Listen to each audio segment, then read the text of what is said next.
Nah itu dikasih Tuhan di dalam Alkitab kita, ya, nama Hawa yang benar-benar merujuk kepada Hawa itu hanya 4 kali saja dibilang. Selebihnya nanti nama Hawa dihubungkan dengan nafsu, ya, hawa nafsu gitu ya. Nah, jadi dekat nampaknya hubungannya kan, Hawa dengan hawa nafsu. Baik, untuk pertama, nah jadi ibu, saya akhirnya waktu mempersiapkan ini berpikir-pikir, tadinya maunya sebaiknya wanita yang menyampaikan ini begitu.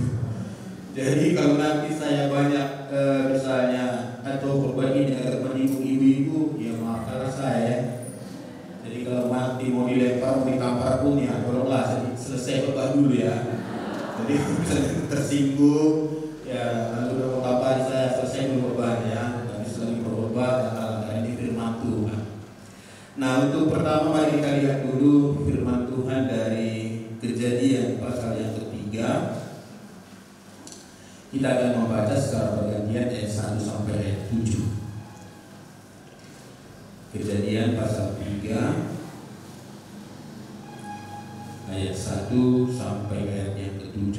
Saya akan membaca ayat pertama, kemudian ibu-ibu ayat yang kedua. Demikian seterusnya kita bergantian. Lalu di ayat 7 nanti kita baca bersama-sama. Sudah dapat ibu? Mari kita mulai.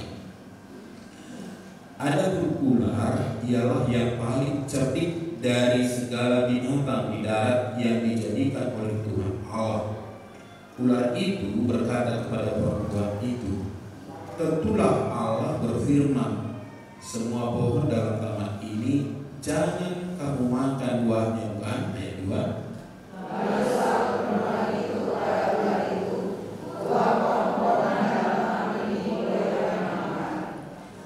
Tetapi tentang buah pohon yang ada di tengah-tengah taman, Allah berfirman, "Jangan kamu makan ataupun raba buah itu, nanti kamu mati."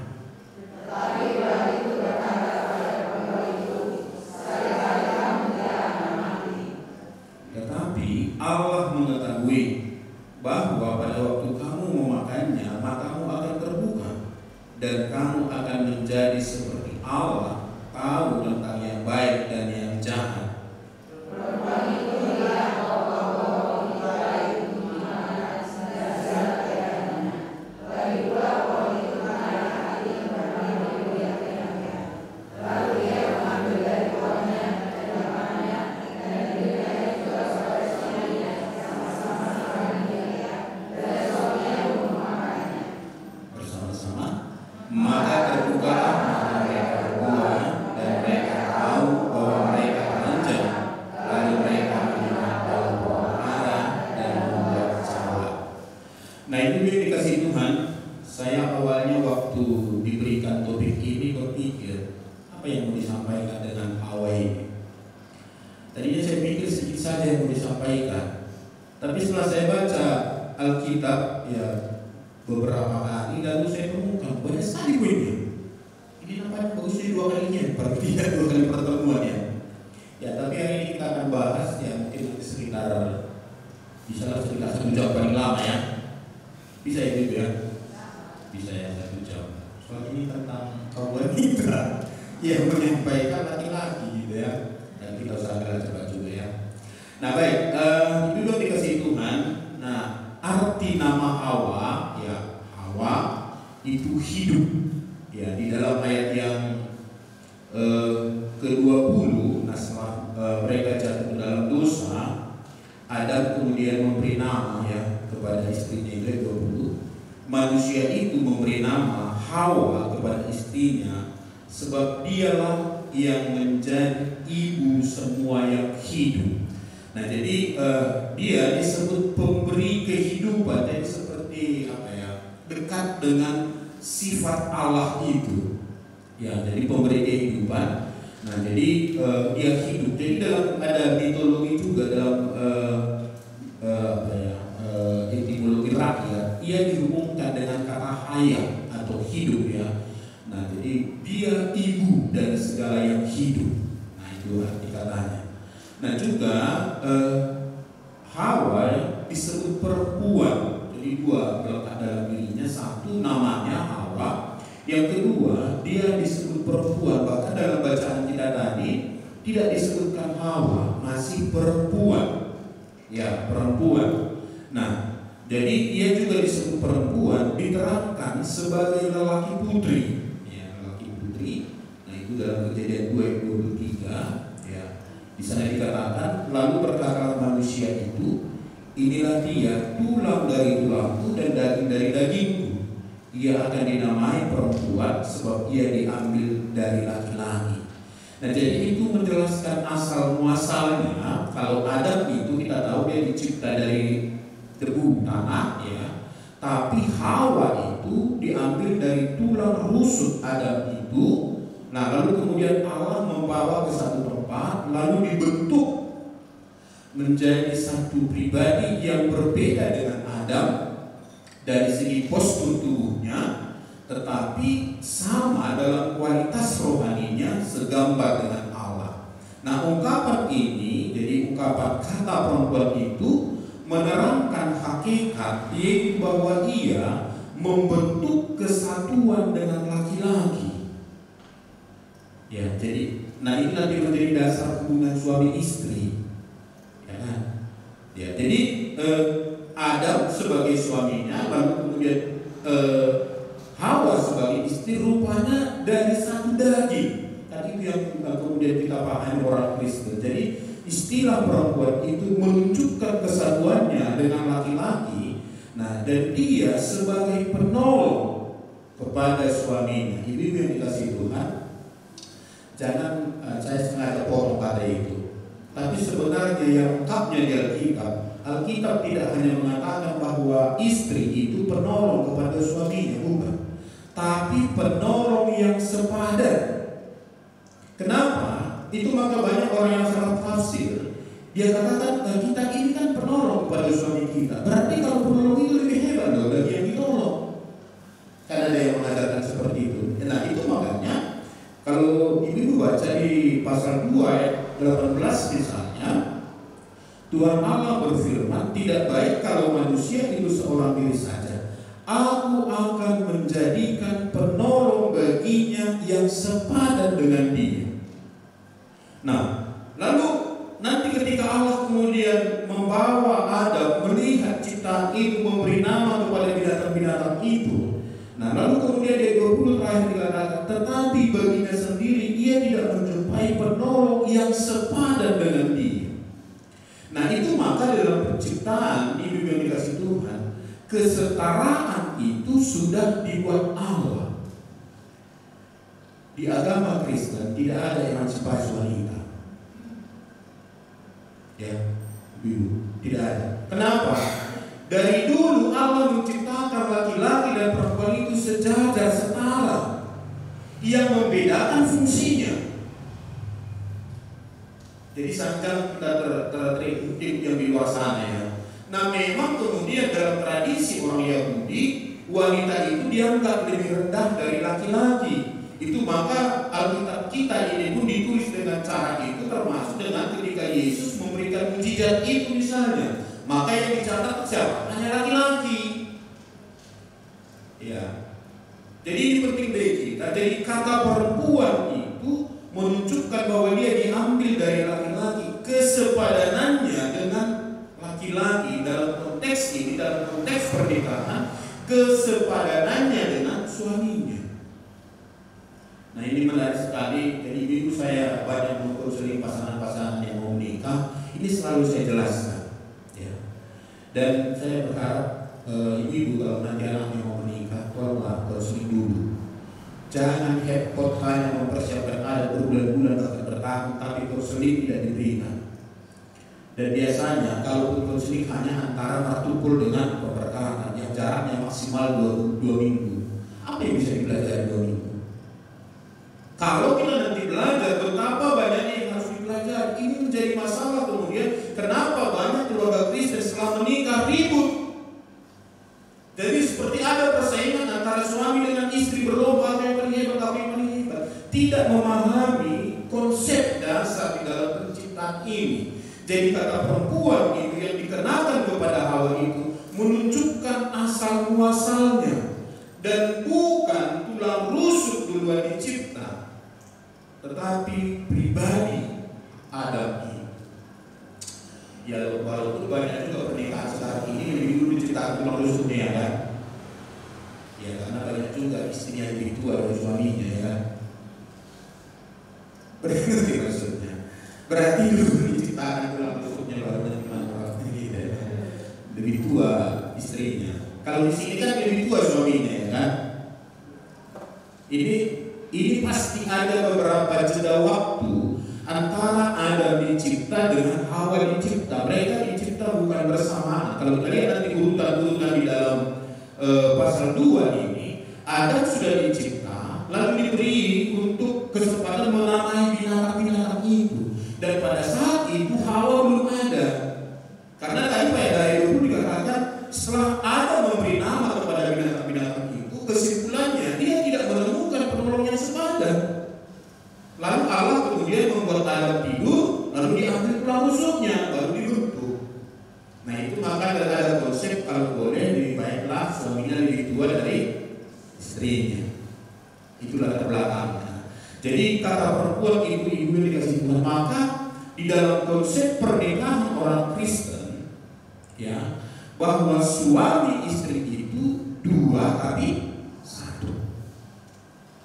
Nah, walaupun nanti memang dalam proses penyesuaian ini butuh waktu yang panjang,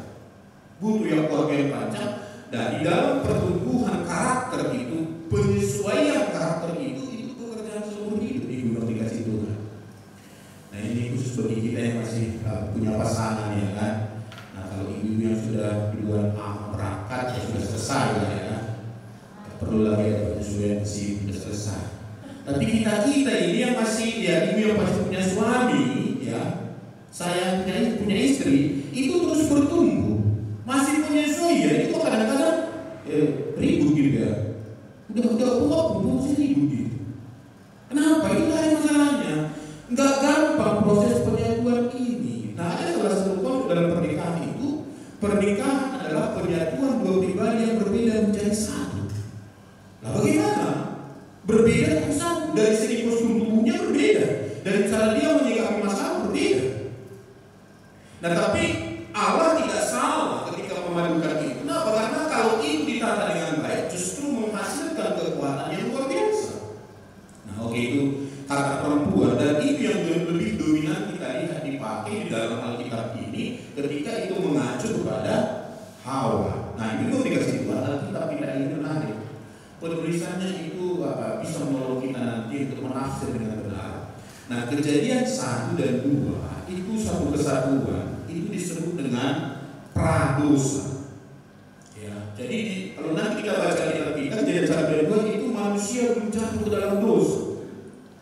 Makanya suasananya sangat indah.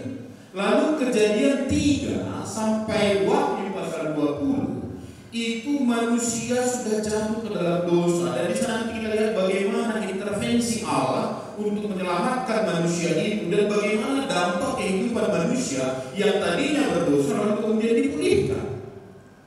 Lalu 2 pasal terakhir itu, Wahyu 21 dan 22 itu disebut dengan post dosa, langit yang baru dan bumi yang baru, dosa sudah diselesaikan. Ya, nanti kita lihat di sana. Jadi sekarang kita lihat di sini sebenarnya pasal 3 yang kita baca tadi adalah manusia sudah jatuh dalam dosa. Prosesnya dijelaskan kemudian tadi bagaimana Hawa itu jatuh dalam dosa. Nah sekarang kita lihat itu tadi arti nama yang kedua, kepribadian Hawa. Mari kita lihat di sini yang pertama sisi positifnya atau keunggulan dari Hawa itu. Nah yang pertama yang dikasih Tuhan, dia adalah perempuan pertama dan satu-satunya perempuan yang diciptakan segambar dengan Allah yang pernah mengalami hidup tanpa dosa. Ya. Jadi, ya, Adam itu laki-laki, tapi Hawa itu dia pernah diciptakan segambar dengan Allah. Dia pernah memiliki sifat-sifat ilahi yang luar biasa. Dia pernah tanpa dosa. Berbeda dengan kita sekarang, ibu yang dikasih Tuhan. Tuhan. Kita memang juga dicipta segambar dengan Allah, tapi gambar Allah yang sudah rusak dalam diri kita, yang sudah tercemar oleh dosa. Ya. Jadi Hawa itu dicipta ya segambar dengan Allah, dan dia pernah merasakan bagaimana indahnya persekutuan dengan Allah.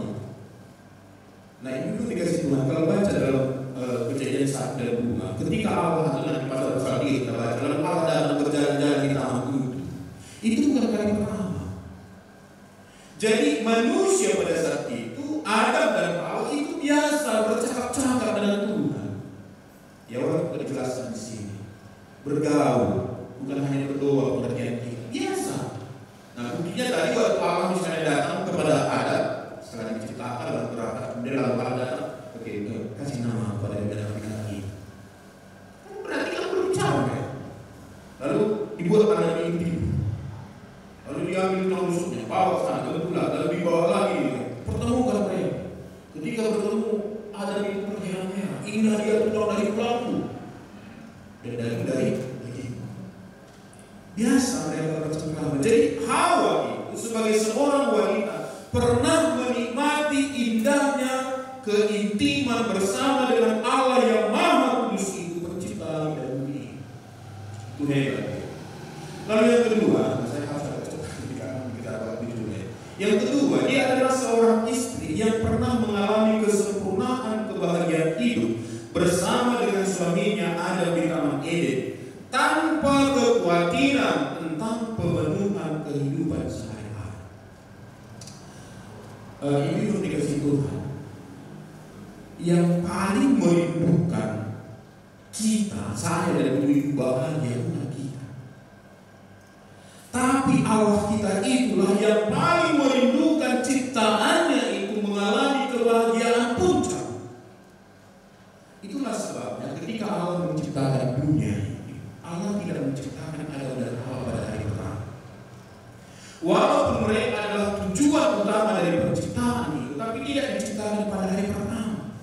Kenapa? Lu baca nanti Kejadian 1 Allah menciptakan pada mulanya Allah menciptakan langit dan bumi. Lalu apa katanya? Bumi belum berbentuk, kosong, gelap gulita, menutupi samudera raya. Nah lalu kalau situ Allah menciptakan manusia, mau diletakkan di mana? Justru kalau pada hari pertama diciptakan manusia itu akan mengalami kesusahan yang luar biasa. Lalu Allah mulai tata alam semesta ini, buat terang. Tata kemudian Allah pisahkan lava, air dengan daratan, hidupkan ini ekosistem. Lalu pada hari terakhir Allah menciptakan manusia. Allah sudah tata sedemikian indah dunia yang belum pernah jatuh dalam dosa. Lalu Allah menciptakan ini luar biasa. Semua kebutuhan manusia disediakan.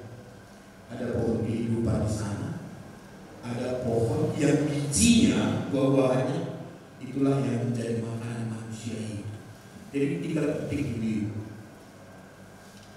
konsep bekerja pada saat itu untuk kebutuhan makannya ya ambil, masukkan ke mulut, punya kelar. Ya, walaupun nanti kita lihat ada juga hubungannya dengan menata alam semesta ini, bekerja. Nah, tetapi dia adalah seorang istri yang pernah mengalami kedamaian yang luar biasa. Berbeda dengan ini biar pagi otaknya beribu gitu kan, nanti belanja sekian uang sekolah bicara orang ini bawa semua beribu terus dari mana. Tapi Hawa tidak pernah mengalami itu sebelum jatuh dalam dosa. Ya, nah itu maka dalam Kejadian 1:9 katakan berfirman Allah, lihatlah. Nah, jadi ibu saya tadi baca ayat Kejadian 3:1-6, bukan pada bahasa kita hanya di sini ya, itu hanya dikasih saja. Nah, kita lihat beberapa ayat penting baik di dalam Perjanjian Lama maupun dalam Perjanjian Baru. Nah, yaitu 9 ini dikatakan pasal 1, berfirmanlah Allah, lihatlah, aku memberikan kepada segala tumbuhan yang berbiji di seluruh bumi, dan seperti pohon-pohon dan segala pohon-pohonan yang buahnya berbiji, itulah akan menjadi makanan. Lalu ayat Kejadian 2:8-9. Selanjutnya Tuhan Allah membuat taman di Eden di sebelah timur, disitulah diletakkannya, ditempatkannya manusia yang dibentuknya itu. Lalu Tuhan Allah menumbuhkan berbagai pohon dari bumi yang menarik dan yang baik untuk dimakan buahnya. Jadi sebenarnya waktu itu dunia ini sudah sangat indah. Tapi karena Allah menginginkan ciptaannya itu manusia yang adalah gambar dan rupa Allah itu, ingin Allah itu mereka mengalami kebahagiaan dari bumi yang indah ini, yang menarik ini, yang luar biasa ini, diciptakanlah satu tempat eksklusif. Namanya apa? Bicara dulu. Taman Eden. Jadi Taman Eden itu taman yang sangat indah, ditempatkan ada di tempat bumi yang indah ini sebenarnya. Beda dengan di Taman Eden, bukan? Agak serem, ya kan? Agak serem. Tapi bumi itu indah sekali. Jadi maksud saya ini supaya kita mengerti bahwa Allah kita itu sangat menginginkan kita ini ciptaannya bahagia. Bahagia yang tidak tahu, bahagia sampai kepada puncaknya. Maka kalau nanti manusia pun dengan kekhawatiran menderita dalam kehidupannya, nanti kita baca pada berikutnya itu adalah oleh karena kesalahan manusia itu, cara dengan awal. Ya, tapi dia pernah mengalami kebahagiaan yang luar biasa. Lalu yang ketiga, dia adalah perempuan yang diciptakan terakhir sebelum Allah beristirahat, yang membuat seluruh ciptaan Allah itu sungguh amat baik. Ini menarik ibu. Jadi kalau kita lihat urutan-urutan penciptaan itu, ya, hari pertama, hari kedua, ketiga, keempat, kelima, di hari ke-6 Allah menciptakan manusia. Nah, Adam diciptakan hari ke-6. Tapi rupanya antara Adam dengan Hawa ada selahnya. Sementara waktu Adam dicipta semua sudah beres. Nah lalu Allah menciptakan Hawa. Setelah Hawa dicipta, lalu Allah melihat. Dikatakan itu dalam Kejadian 1 ayat 31. Maka Allah melihat segala yang dijadikannya itu sungguh amat baik. Nah berbeda ibu kalau perhatikan misalnya di dalam penciptaan, ketika Allah menciptakan terang, kalau dikatakan Allah melihat bahwa terang itu baik. Nah diciptakan lagi cakrawala, Allah melihat itu baik, Allah melihat baik, Allah melihat semuanya baik, baik, baik dan baik. Tapi ketika Hawa itu dicipta, Allah melihat sungguh amat baik. Nah itu dua kata keterangan menunjukkan kesempurnaan yang luar biasa. Sungguh baik sebenarnya sudah hebat kan? Amat baik tapi dipadukan ini sungguh amat baik. Berarti sebenarnya Allah menciptakan manusia itu untuk menghasilkan yang indah, yang baik di dalam dunia ini. Maka nanti sangat berbeda sekali dengan apa yang dilakukan oleh Hawa. Dia justru kemudian merusak dunia. Tapi itu keunggulannya sebelum dan setelah, ya. Lalu yang keempat, dia adalah penguasa bersama dengan suaminya Adam, yang kepadanya semua ciptaan tunduk. Nanti kalau baca itu dalam Kejadian 1 ayat 6 sampai 28, Allah kemudian diawali dengan rencana Allah yang menjadikan manusia menurut gambar dan rupa kita. Lalu mereka Allah menciptakan Raja Tunggal itu menciptakan Adam dan Hawa. Lalu mereka kemudian diberkati dari 28 itu. Beranak cuculah dan bertambah banyak, ya. Penuhilah bumi dan taklukkanlah itu, berkuasalah atas ikan-ikan di laut dan burung-burung di udara dan atas segala binatang yang merayap di bumi. Jadi waktu itu manusia itu benar-benar penguasa atas ciptaan. Tidak ada yang takut dengan ular, tidak ada yang takut dengan harimau, tidak ada yang takut dengan singa. Beda sekali dengan kita. Kecoa pun ditakuti dia. Kecoa terbang dia, udah bisa ya. Apalagi tikus masuk. Tapi dulu tidak seperti itu. Terbukti tadi waktu Adam itu memberikan anaknya itu tunduk semua. Kan tidak ada protes yang buat misalnya lihat harimau, nama harimau ya, di versi bahasa Indonesia misalnya. Nah, barangkali ini kan harimau kan, nggak ada yang protes. Buat lihat yang bulan, melihatnya ini orang, ini kok beda orang, udah tapi aku orang tanya kan beda manusia yang orang itu beda. Tunduk, semua tunduk. Jadi Adam dan Hawa itu sebagai penolong itu pernah juga menjadi penguasa. Semua tunduk kepadanya, bisa diatur semua. Berikutnya, yang kelima, dia adalah wanita pertama yang menyandang gelar istri, ibu dan sekaligus mertua. Jadi yang namanya ibu pertama di dunia ini ya Hawa, istri pertama Hawa, mertua pertama Hawa. Hawa ada mertuanya? Enggak ya.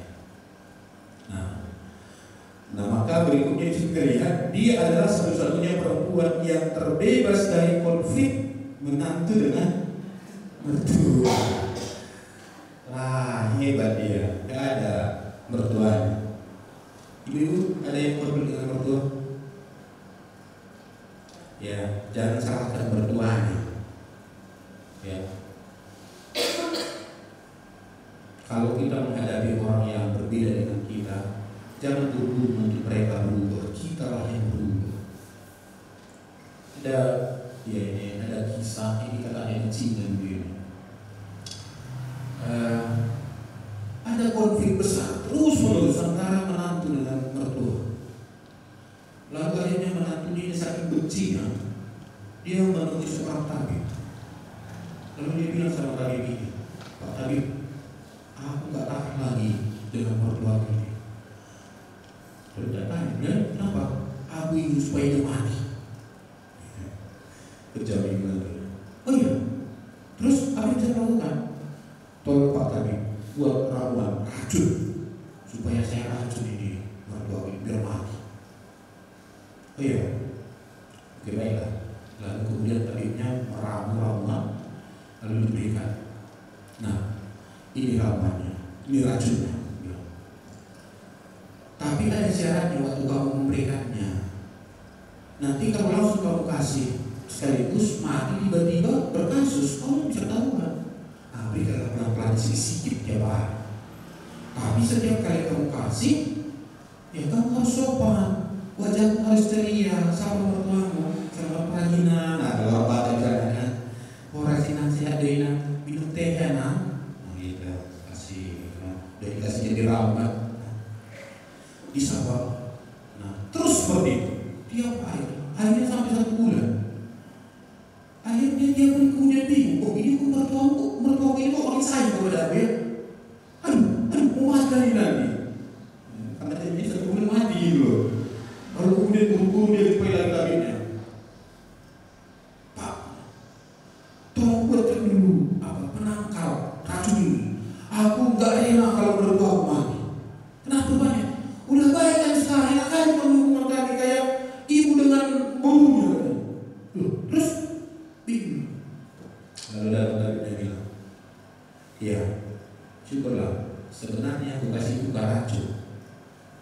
Ibu kasih itu adalah ginseng. Nah, masalahnya sebenarnya kamu selama ini wajahmu murah, selama nggak ada apa dengan mertuamu terus. Nah sekarang setelah kamu berubah, mertuamu berubah. Gitu kan? Nah tapi awal nggak pernah mengalami itu, karena nanti kita lihat menantunya itu adalah gurunya. Ini barangkali jarang dibaca ya. Di dalam Kejadian 5 ayat 4 dikatakan di sana, umur Adam setelah memperanakkan Set 800 tahun, dan ia memperanakkan anak-anak lelaki dan perempuan. Nah kita selama ini yang kita tahu nama anak Adam itu, Hawa itu berapa? 2 atau 3? Kain, Abel. Nah ketika kemudian Kain membunuh Abel, lalu Allah kasih pengganti namanya Set. Ya. Rupanya ada lagi gurunya.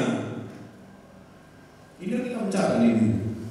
Nah, kalau kita memang benar-benar mengerti bahwa manusia yang diciptakan Allah pada saat itu hanya Adam dan Hawa, tidak ada lagi wanita lain.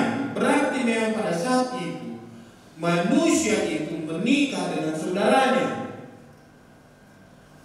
Nah, ibu jangan tafsir ayat ini dengan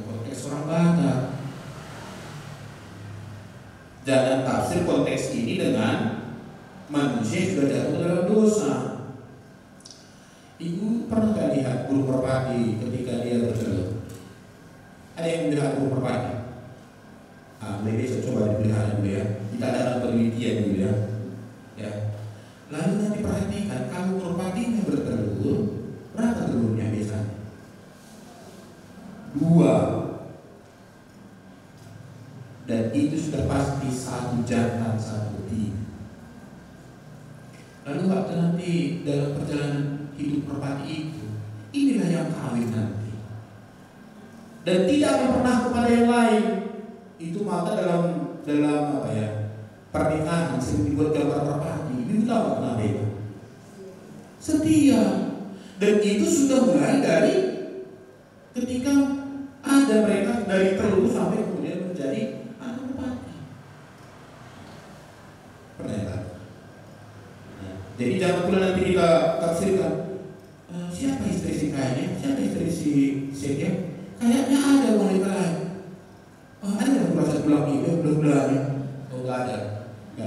Alkitab mengatakan tidak seperti itu. Dan saya kira Kejadian 5 ayat 4 ini menolong kita bahwa Adam dan Hawa itu rupanya juga ada gurunya, ada anak perempuannya.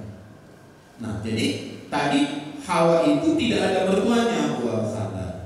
Lalu ketika dia punya menantunya itu gurunya. Maka sebenarnya itu nanti menjadi konsep dalam pernikahan Kristen. Mertua harus memandang menantunya sebagai gurunya. Ya, menantu ini pun harus memandang mertuanya sebagai mamanya.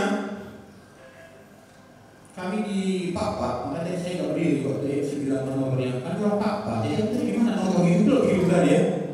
Iya kan? Nggak ada lagunya tadi ya. Nah, padahal ceritanya sadari hari ini Tuhan berfirman itu ya.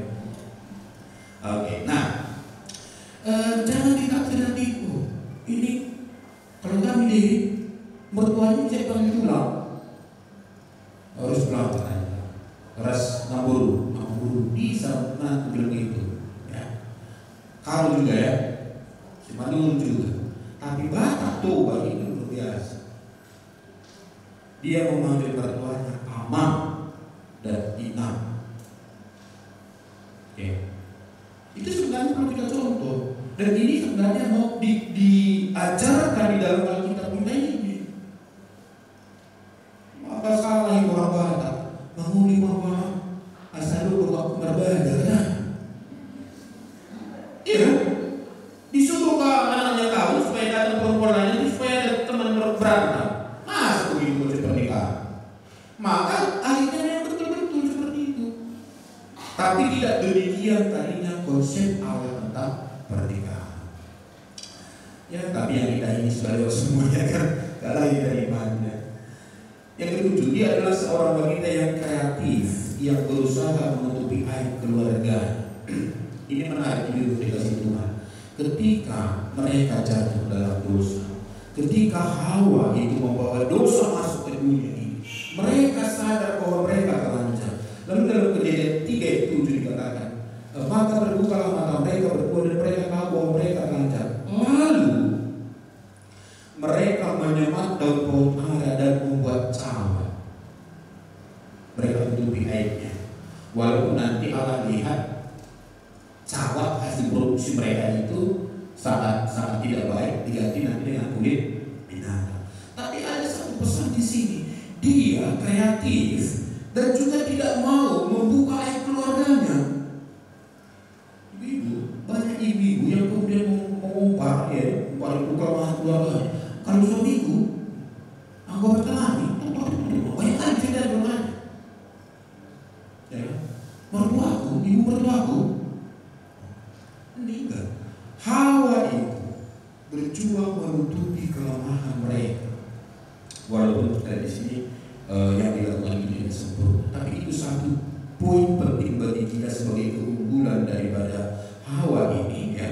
Dia seorang wanita yang kreatif ya. Kan belum ada khusus percaya itu belum ada kan belum ada kan khusus percaya belum ada. Jadi mereka mikir sendiri lalu bagaimana merancang daun arah ibu-ibu. Ya, bukan kain, daun arah dari susun dan baru bisa menutupi aurat mereka. Ya. Tapi itu pesan yang luar biasa. Mereka kreatif, kemudian berusaha menutupi aurat lain. Nah, yang kedelapan, dia adalah seorang wanita yang menyadari bahwa semua berkat yang dia terima adalah karena pertolongan Tuhan. Dalam Kejadian 4 ayat 1, ya, ini dalam kondisi mereka terjatuh dalam dosa. Kemudian manusia itu bersetubuh dengan Hawa istrinya dan mengandunglah perempuan itu, lalu melahirkan Kain. Maka kata perempuan itu, aku telah mendapat seorang anak laki-laki dengan pertolongan Tuhan. Dia menyadari bahwa berkat yang dia terima itu adalah oleh karena pertolongan Tuhan, bukan karena hebatnya. Ini hebatnya, luar biasa ya. Jadi ini pelajaran penting bagi kita untuk dikasih Tuhan. Apapun yang kita dapatkan, mari kita lihat ini semua adalah oleh karena pertolongan Tuhan. Tuhan yang memberikan ini bagi saya. Ini masih dalam konteks anak diberikan. Ini mereka sudah dalam kesusahan, sudah divonis mati, diusir dari Taman Eden. Nah, tapi ketika mereka melahirkan anak, mereka tak ingat ini gara-gara Tuhan ini. Maka ada, aku memperoleh anak ini karena pertolongan Tuhan. Jadi termasuk dengan berkat-berkat yang lain, ibu ini penting bagi kita. Jadi kalau ada berkat-berkat khusus kita terima, ada berkat umum, ini karena pertolongan Tuhan, maka terpujilah nama Tuhan. Nah, yang terakhir yang menjadi sisi positifnya, dia adalah perempuan yang melalui garis keturunannya, nanti ada istilah keturunan perempuan, juru selamat akan dilahirkan ke tengah-tengah dunia ini. Dalam Kejadian 3 ayat 15 dikatakan, aku akan mengadakan permusuhan antara kau dan perempuan ini, antara keturunanmu dengan keturunannya. Keturunannya akan meremukkan kepalamu dan engkau akan meremukkan tumitnya. Nah, tidak banyak orang mengerti ayat ini. Tapi sebenarnya ini adalah nubuatan pertama tentang lahirnya nanti sang juru selamat yang akan mengalahkan ular tua itu, di mana kepalanya diremukkan dan dia sendiri tumitnya diremukkan. Ini sebenarnya nubuatan jauh kepada peristiwa kayu salib dan kebangkitan Kristus. Dan nama julukan perempuan itu, Hawa itu, menjadi satu hal yang penting di dalam secara keselamatan manusia. Kita ini ibu-ibu keturunan laki-laki, maka kita semua mewarisi dosa itu. Tapi ada satu pribadi nanti yang disebut dengan keturunan perempuan, yaitu Yesus Kristus.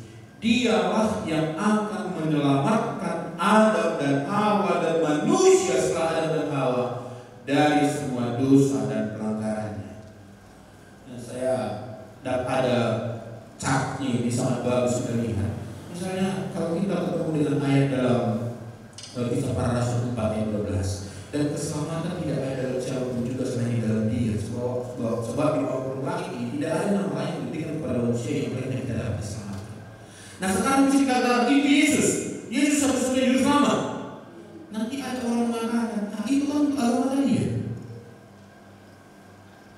Itu kan agama Kristen itu, Yesus juru selamat. Bukan beda. Tapi kalau ibu-ibu mengerti ayat ini yang disebut dengan ahli teologi itu proto-evangelium. Sel Injil pertama itu, dan inilah di dasar Allah bergerak untuk menggenapi keselamatan itu. Janji keselamatan itu diberikan kepada Adam dan Hawa. Dan kalau ibu perhatikan pada pasal 3 ini, belum ada orang yang mati. Adam dan Hawa belum punya anak. Berarti apa? Janji keselamatan ini berlaku untuk Adam dan Hawa dan semua keturunan. Jadi kecuali ada orang mengaku dia punya keturunan Adam dan Hawa, kan? Hati-hati dengan legenda, termasuk dengan orang Barat. Orang Barat katanya asal muasal dari mana? Menurut versi orang Barat, dari busuk kulit kan? Kan gitu ya? Maputar siang bulu, madekit siang bulan, kan gitu kan ya? Keluar dari bambu, terpaksa dari bambu gitu ya. Itu menunjukkan bahwa kita ini sebenarnya dari langit ini loh. Dan saya tidak yakin dari ini. itu bisa perlawanan terhadap konsep keselamatan. Oke. Nah, tapi ini menarik. Allah kemudian memakai Hawa ini, perempuan ini, menjadi satu pernyataan bahwa melalui garis keturunan perempuan ini akan lahir juru selamat yang akan menyelesaikan semua utang dosa manusia ini. Maka mulai dari sini nanti muncul dua garis keturunan, satu keturunan ular, satu keturunan perempuan. Kain itu mewakili keturunan ular, Habel itu mewakili keturunan perempuan. Nah, maka keturunan ular membunuh keturunan perempuan, maka Allah ganti ini. Karena ini nanti ada benang merahnya. Ini terus berjalan. Dan yang paling mengejutkan ini dalam perjanjian baru. Dalam perjanjian baru siapa yang disebut dengan keturunan ular? Itu orang-orang Farisi, hamba-hamba Tuhan. Ingat dengan Yohanes ya, waktu Yohanes Pembaptis itu. Jadi keturunan perempuan itu diwakili oleh Yohanes Pembaptis, orang-orang yang takut kepada Tuhan. Lalu waktu Yohanes Pembaptis, hai kamu keturunan ular juga, udah tambah jahat loh. Tadi hanya ular, sekarang ular juga. Ya, dalam Matius pasal 3 itu. Dan itu hamba-hamba Tuhan. Nah, saya terkejut dengan itu. Kok hamba Tuhan kok kayak keturunan ular? Nanti akhirnya di Wahyu itu ada nanti katanya itu ular dua. Jadi istilah ular itu dari awal ini, dari kejadian itu, awal ular manusia tertentu sampai nanti akhirnya ular itu diselesaikan jadi ular dua itu. Dan benar-benar keturunan perempuan itu, ya Yesus itu akan datang kedua kali menyelesaikan. Nah, itu keunggulan dari Hawa. Sekarang mari kita terjemahkan hati kita dengan sisi negatifnya si Hawa. Barangkali ini akan menyinggung ibu-ibu juga, ya. Tapi di firman Tuhan. Nah, yang pertama sisi negatif dari atau kelemahan dari Hawa. Nah, dia adalah seorang wanita yang menjadi pintu masuknya dosa yang membuat semua umat manusia berdosa. Ini jelas dari dikatakan di Alkitab ya. Allah sudah membuat aturan di taman itu. Oke, ini boleh kamu makan semua buah pohon ini. Cuma satu larangan. Buah pengetahuan yang baik dan yang jahat. Lalu kemudian atas godaan si iblis, kemudian Hawa memutuskan untuk mengambil buah pohon ini. Di ayat 6 itu menarik itu dikasih itu. Ya. Perempuan itu melihat bahwa buah pohon itu baik untuk dimakan dan sedap kelihatannya. Lagi pula pohon itu menarik hati karena memberi pengertian. Bahasa Batak mengatakan, "Dumi sai di panotno di buru-buri memperbini hawi." Berbini hawi. Nah, ini mari kita perhatikan ini. Ketika seseorang jatuh ke dalam dosa, jangan katakan margo kudu bisi-bisi. Aku jatuh ke dalam dosa karena aku dicobai oleh iblis. Jangan katakan itu. Atau ada orang mengatakan aku jatuh ke dalam dosa karena aku tidak didorong Tuhan. Nah, kalau kita perhatikan alur cerita ini tadi, iblis itu sifatnya hanya menggoda. Iblis tidak pernah menarik tangan Hawa mengambil buah pohon ini.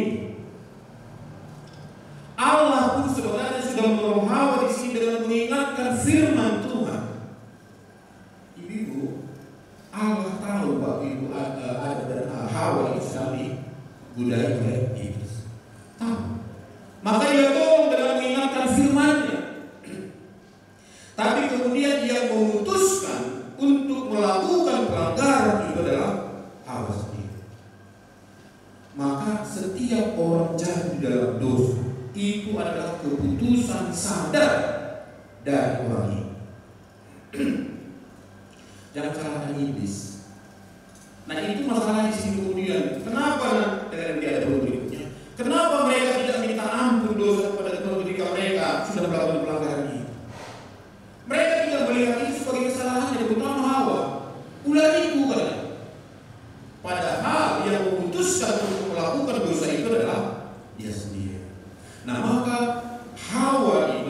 pintu masuknya dosa ke tengah-tengah dunia ini yang merusak semua tatanan hidup manusia, merusak orientasi manusia, merusak sejarah manusia, merusak tujuan hidup manusia.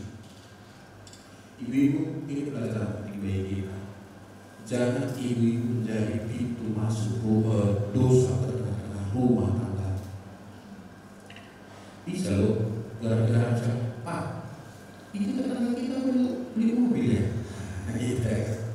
Iya, kenapa tuh Pak? Iya, padahal sebenarnya jabatannya lebih rendah dari Bapak lu. Perkataan juga. Lalu suaminya berkata, korupsi. Lalu dia bilang, gak apa-apa, nanti kalau korupsi itu paling gak orang rumahnya di penjara.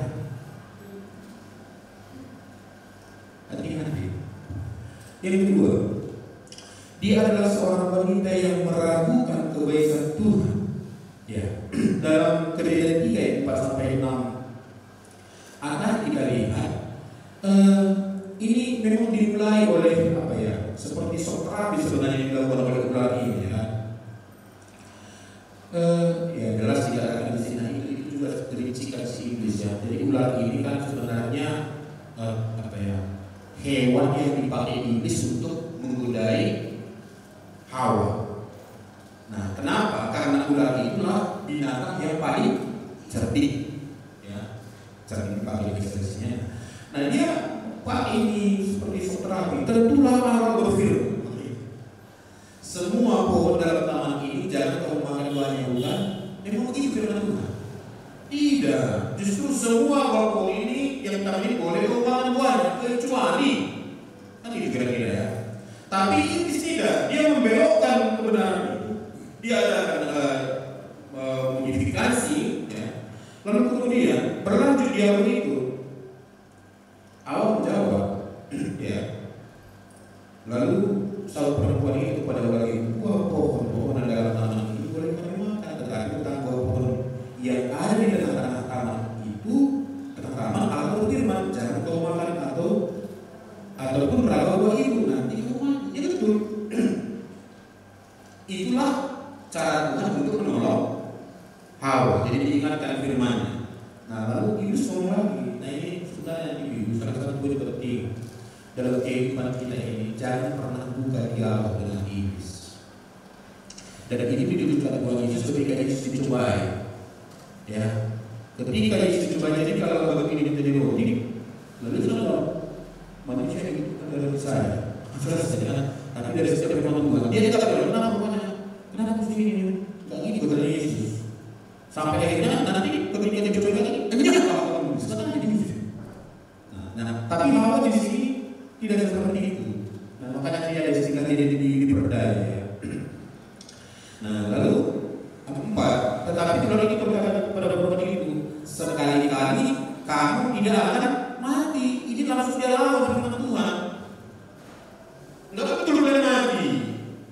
Nah, lalu mulai didiskreditkan Tuhan itu kayak gitu. Tetapi Allah mengetahui bahwa pada waktu kamu makannya mata akan terbuka dan kamu akan menjadi seperti Allah, tahu yang baik dan yang jahat. Jangan lupa ibu-ibu, waktu Adam dan Hawa dicipta itu segambar dengan Allah. Waktu Yesus dicobai, Iblis katakan, jika engkau anak Allah. Jadi kalau bagi ini menjadi bukti, jika engkau anak Allah, loncatlah. Apakah Yesus tidak menjadi anak Allah ketika dia tidak berubah menjadi roti?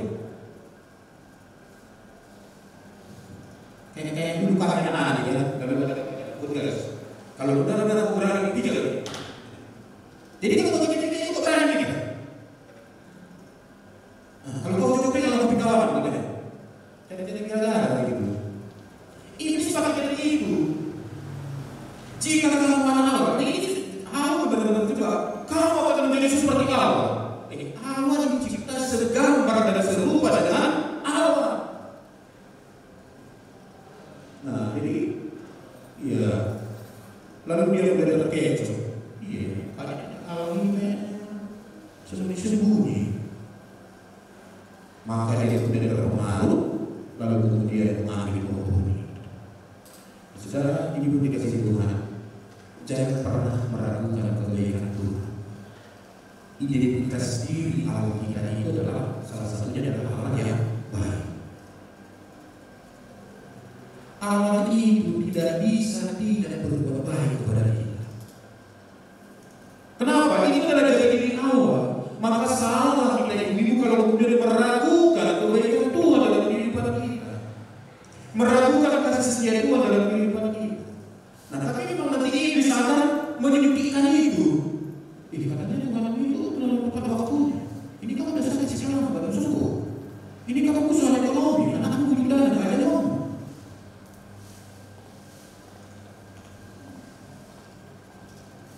Bukan karena berhubungan yang kita alami jadi Allah tidak baik, bukan begitu. Allah kita dari dulunya sampai sekarang sampai nanti dia tetap baik. Ya. Ada dari jemaat itu di sini. Ada ya. God is good all the time. Katanya kan? Nah, Tuhan itu baik setiap waktu. Satu statement selalu dinyatakan ya. God is good all the time. Di verse kedua tidak kembali sekali kata tadi. Jadi kalau misalnya di sini mengatakan Allah yang baik, nah ini juga verse kedua langsung jawab setiap saat. Setiap saat Allah yang baik. Nah, Hawa dikecoh oleh ibu meragukan kebaikan Tuhan. Ibu jangan dikecoh ya. Saudara apapun pergumulan Allah tetap baik.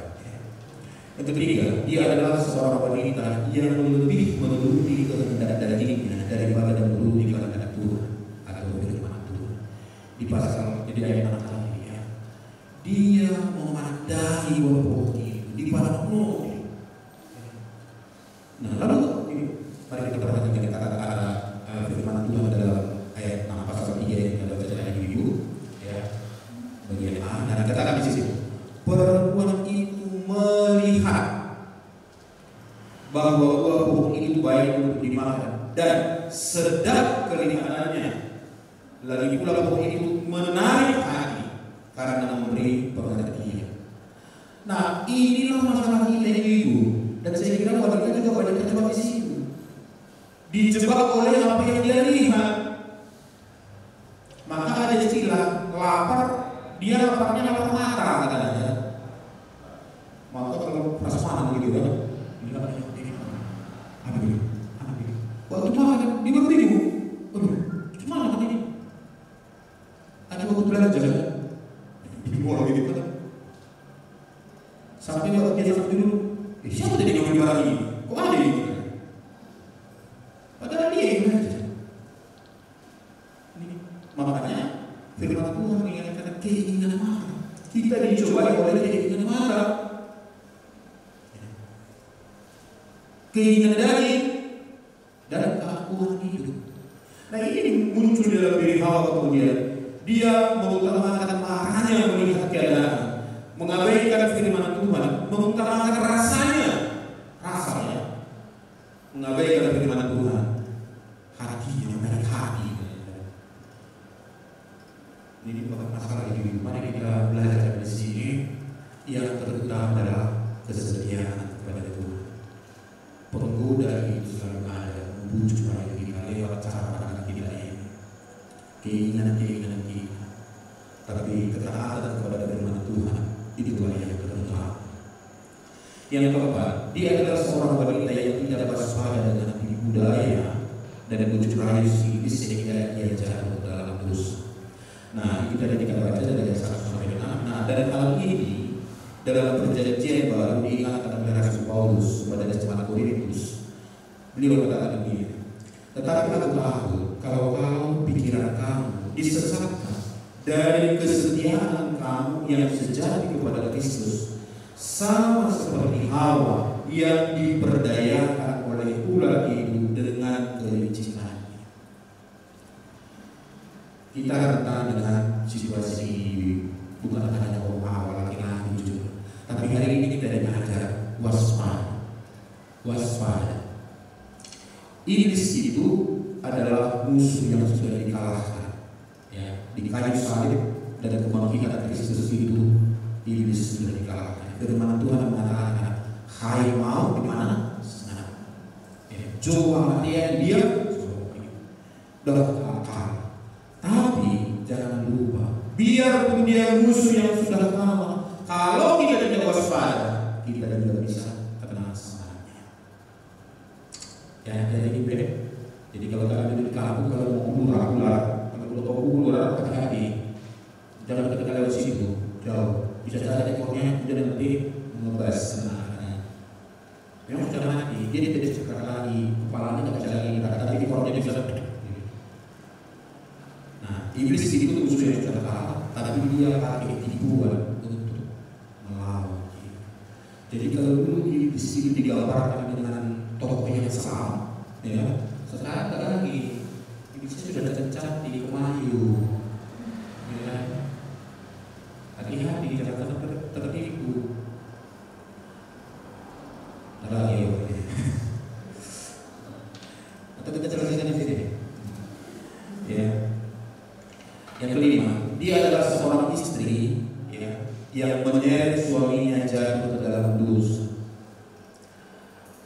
Ayat 6b tadi yang kita baca dari Kejadian 3 itu dikatakan ia mengambil dari buahnya dan dimakannya dan diberikannya juga kepada suaminya yang bersama-sama dengan dia dan suaminya itu memakannya. Ya, nggak tahu sih apakah dia pakai prinsip ya maju bersama dan tidak bersama begitu ya. Nggak tahu sih dia. Nah, tapi yang jelas yang dilakukan ini adalah dosa. Dia melanggar firman Tuhan, lalu dia makan bau itu, tapi makan lalu bagi. Kalau istilah sekarang spirit berdua gitu ya. Makan sedikit namanya. Ini bau. Gitu ya. Dan nanti ada pembawaannya. Ya, saya kadang untuk diskusi di sini untuk berpikir ya. Kenapa ada kata ngomong sampai peristiwa ini terjadi? Ya. Tapi dia adalah seorang istri yang menyeret keluarganya, menyeret suaminya jatuh ke dalam dosa. Ibu-ibu, kalau ada pergumulan, jangan seret suami atau saudara anak-anak tidak dalam dosa. Kan banyak ya sakit, lalu kemudian bawa ke apa? Kita ada bawa. Hari ini kita diajar, kalau sudah jatuh dalam dosa, cukuplah diri kita. Jangan bawa orang lain. Nah, tapi memang itu adalah sifat manusia. Dia ini bukan hanya dia yang gagal, orang lain juga. Bukan orang lain pun hancur. Nah, tapi sekali lagi, jangan mengikuti teladan yang diberikan oleh awal ini. Yang kelima, dia adalah seorang istri, ya, yang mendominasi suaminya. Kayaknya yang bicara. Ya. Kenapa firman Tuhan yang kita baca dalam Perjanjian Baru, kalau berhubungan dengan istri, selalu dikatakan, hai istri, tunduklah kepada suami. Ada apa dengan ibu-ibu ini? Ya, saya tahu lagi kejadian dengan saya. Tapi firman Tuhan misalnya dalam Efesus 5 ayat 22 sampai 23, nah, firman Tuhan mengatakan, hai istri, tunduklah kepada suami seperti kepada Tuhan, karena suami adalah kepada istri dan sama seperti Kristus adalah kepada jemaat. Dialah yang menyelamatkan Tuhan. Kepada jemaat yang dilayani Petrus, ya, dalam 1 Petrus 3 itu. Kata ini juga dikatakan oleh Petrus. Padahal dengan diawali kan, jikalau ada di antara mereka yang tidak taat kepada firman, ya, tunduk kepada suami. Nah, mari kita lihat, ya, ordonansi yang kuat-kuat dalam rumah tangga itu, dan jadi Kristus sebagai kepala itu di atas. Nah, lalu kemudian suami, lalu istri. Ya. Nah, walaupun sekali lagi ada kesejahterakan antara suami dengan istri ini. Kenapa ada kata tunduk ini? Ini perlu dikatakan di kesimpulan. Maka banyak kemudian rumah tangga rusak oleh karena istri tidak mau tunduk kepada suami. Nah, balik dari sini, Nah, ia mendominasi suaminya dalam hal berkata-kata. Ada satu masalah di dalam 1 Timotius 2 ayat 11 sampai 15 saya bacakan untuk kita. Seharusnya perempuan berdiam diri dan menerima ajaran dengan patuh. Ayat 15. Aku tidak mengizinkan perempuan mengajar dan juga tidak mengizinkannya memerintah laki-laki. Hendaklah ia berdiam diri. Karena Adam yang pertama dijadikan, kemudian barulah Hawa. Lagi pula bukan Adam yang tergoda, melainkan perempuan itulah yang tergoda dan jatuh ke dalam dosa. Tetapi perempuan akan diselamatkan karena melahirkan anak, asal ia bertumbuh dalam iman dan kasih dan pengudusan dengan segala kesederhanaan. Nah, sedemikian fatalnya kondisi itu sampai kemudian Rasul Paulus mengatakan, jangan ada yang perempuan yang mengajar laki-laki. Nah, ini ada masalah. Seperti saya katakan di awal tadi.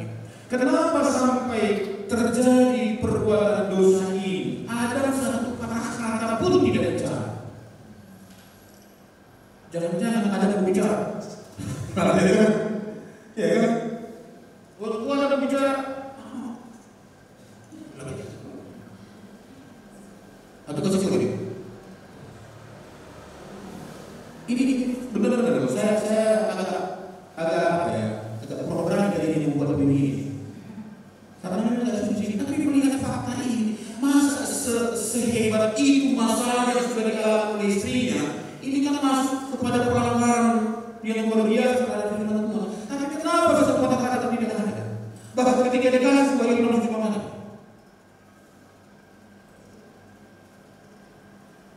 Karena jelas dikatakan tadi kan bahwa ada di situ ya. Ayat 6 bagian B ya. Lalu ia mengambil dari buahnya dan dimakannya dan diberikannya juga kepada suaminya yang bersama-sama dengan dia dan suaminya itu makan. Ini memang ada dua tafsiran di sini. Ada yang mengatakan tadinya ada di sini. Lalu dia datang setelah dia ambil buah ini. Tapi kata-kata ini mengatakan dia di situ. Barangkali dia dari awal di situ melihat itu. Nah, ibu-ibu jangan senang kalau suami selalu dia di rumah. Maksudnya kalau ngomong, iya mah. Jangan sudah di sini. Ibu yang menurut dari pembicaraan, sehingga tidak dia untuk berdiskusi dia tidak mau. Kenapa? Kalau diskusi nanti kita ketemu sana aja ribut. Itulah ini. Nah, jangan mendominasi suami dan akan rusak di bawah suami ibu, rusak rumah tangga kalau kemudian ibu menjadi dominan di rumah tangga. Tolong suami, tolong suami ibu supaya mereka menduduki posisi. Jangan pernah geser itu. Fasilitasi dia supaya terampil di situ. Itu maka ibu, kenapa kita ada berjuang dengan khotbah di IPI? Kami sadar betul itu. Banyak memang kemudian laki-laki tidak punya wibawa, tidak punya kemampuan di situ. Kenapa? Tidak hidup sesuai dengan firman Tuhan. Maka kita yang sudah belajar firman Tuhan, tolong suamimu di situ. Doakan supaya kemudian itu, karena memang nanti bisa juga dia setiap kali ngomong salah. Jadi bagaimana saja memahami ini? Nah, maka kita perlu sampai kepada tahap itu supaya suami itu benar-benar sebagai imam, sebagai kepala rumah tangga yang kemudian menyampaikan firman Tuhan dan menghasilkan kasih kepada rumah tangga yang kemudian bisa memimpin keluarga itu semua. Banyak keluarga yang rusak karena dominasi para istri. Jadi hari ini kita diajar ibu tempatkan posisimu sebagai ibu, sebagai istri di rumah tangga ya. Nah, ia adalah seorang istri yang bertindak sendiri tanpa terlebih dahulu berdiskusi dengan suami. Itu terjadi di Indonesia. Harusnya kan ini kan, buat ibu di situ kalau sudah lebih, Pak, ini bulan ini, dia bilang supaya kita akan bawa ibu, katanya apa kalau kita makan. Nanti justru kita bisa seperti Allah dulu. Gimana Pak? Harusnya begitu ya. Nanti bahasa ibu.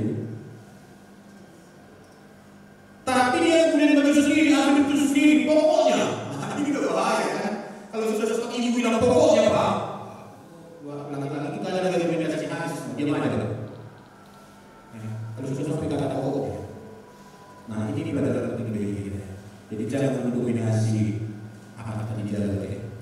Fasilitasi supaya mereka menjadi kepala di rumah tangga. Nah dia adalah seorang wanita yang tidak konsekuen. Nah ketika dia jatuh dalam dosa, justru ketika Allah menanya kepada dia tidak mengaku apa yang salah, tapi dia kemudian menyalahkan pula. Nah itu dalam Keluaran Kejadian 3:13. Ya kemudian berfirmanlah Tuhan Allah kepada perempuan ini, apakah yang kau telah perbuat ini? Jawab perempuan ini, ular itu yang memperdayakan aku melakukan. Dia tidak konsisten dan tidak bertanggung jawab. Siapa yang mengambil pohon ini? Hawa. Tapi siapa yang salah kemudian? Sama seperti tadi, mergo duduk di situ daripada dosa. Maka kalau iblis yang salah, tidak mungkin di rumah dosa. Orang kita bukan tidak yang salah. Nah, saya kira akan berubah pikiran kita ini ketika Hawa ditanya, ya Tuhan, memang aku yang salah, aku yang mengambil pohon ini, ampunilah. Berbeda dengan kita. Tapi tidak, ular yang salah. Nah ini kebiasaan manusia. Sampai sekarang ini bahkan ini benar terus kalau evaluasi. Kalau jujur, biasanya yang kita salahkan. Apa suasana? Kenapa ada perlawanan? Macet.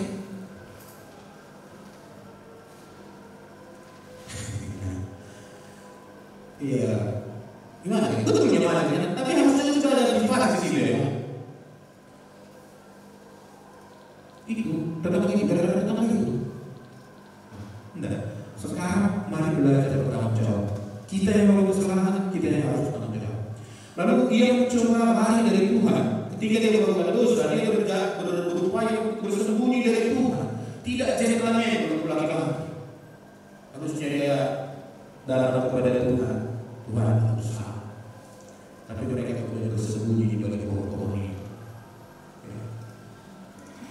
Terakhir, dia menjadi contoh yang buruk bagi umat manusia.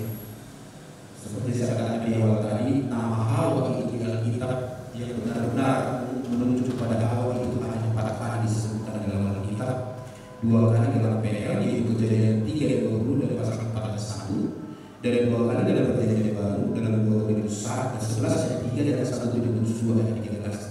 Tetapi pengaruhnya sangat besar sekali dalam sejarah hidup umat manusia. Bahkan juga dikasih Tuhan. Kalau misalnya sebelum tadi kita bahas ini, ketika kita katakan apa yang Anda bayangkan? Itu langsung yang kita pikirkan adalah dia jatuh ke dalam dosa dan gara-gara dia lah aku menderita. Nah di dalam kitab Adam itu dipadankan dengan Kristus, lalu Hawa itu dipadankan dengan gereja atau Maria. Itulah sebabnya nanti dalam silsilah Tuhan Yesus dalam Matius 1:16, Yakub memperankan Yusuf, suami Maria yang melahirkan Kristus. Dia dikatakan Yakub memperankan Yusuf, Yusuf memperankan Yesus. Dalam istilahnya tidak begitu. Nah, Yakub memperankan Yusuf, suami Maria yang melahirkan Kristus. Jadi Maria ini laki-laki atau perempuan? Perempuan. Jadi keturunan perempuan yang dibuat ke dalam Kejadian 3 yang benar-benar benar-benar terkenal di dalam Perjanjian Baru. Nah, jadi tapi sekali lagi yang paling banyak kita kenal dengan Hawa itu adalah kelemahannya yang kemudian membawa kita kepada kesengsaraan sampai pada saat ini. Nanti kalau dibaca kemudian sampai selesai pasal 3 ini, akhirnya mereka diusir dari kami. Mereka harus berlelah mencari rezekinya. Dia sendiri harus menanggung susah payah untuk mengandung itu. Benar-benar jadi itu jangan protes ya, nanti mengandung kalau sakit, ya itu kata-kata itu ya berdua saja seperti itu. Jadi itu pelajaran dari kita. Nah, akhir hidup Hawa itu dia tidak mati di tempat yang indah. Atau sebenarnya tadinya Allah tidak merencanakan manusia ada Hawa itu untuk mati, tidak. Allah menciptakan mereka sama seperti Allah hidup selama-lamanya. Tapi oleh karena dosa mereka, oleh karena dosa Allah, manusia itu mati